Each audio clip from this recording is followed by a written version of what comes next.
This is a topic most people in the fertility space won't touch.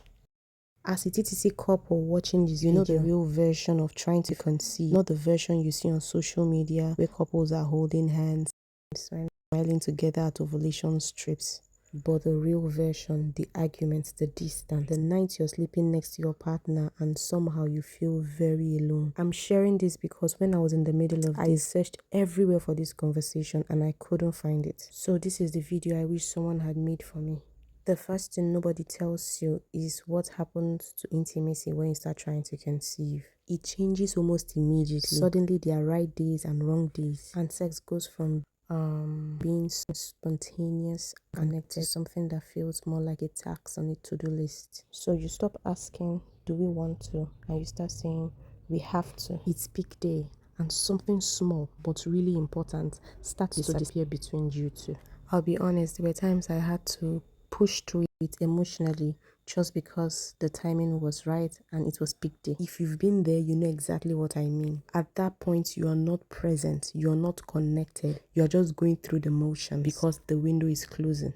And even if neither of you say it out loud, it takes a toll on both of you. Number two is the communication gap. This one almost broke us. I was in deep research every single night. My cycle length, my LH surge symptoms, my implantation window. In fact, I was in TTC forums at 2 a.m.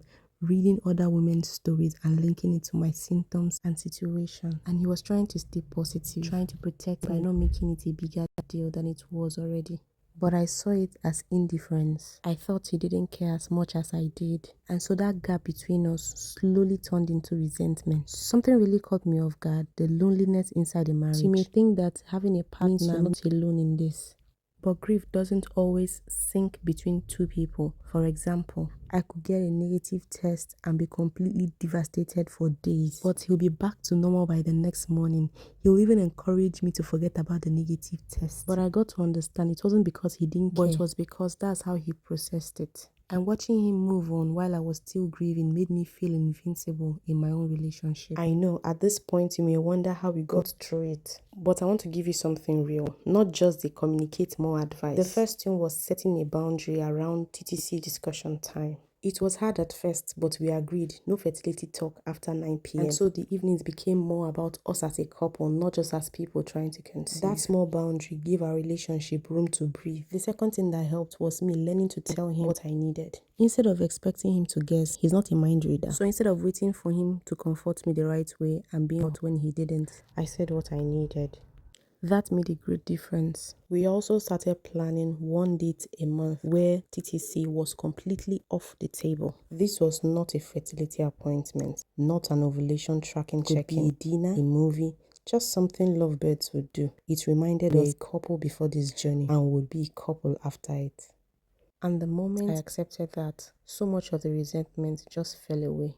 And the last thing that helped was I stopped expecting him to grieve the way I grieve. His way wasn't wrong, it was just different. If your relationship is feeling the weight of this journey right now, please hear me when I say this does not mean you chose the wrong person. It means you are both carrying something incredibly heavy.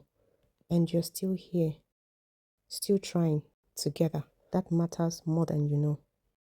If you can relate or would like to know more, subscribe to this channel.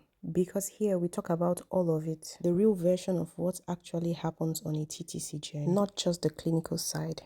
Drop a comment below and tell me, how has TTC affected your relationship?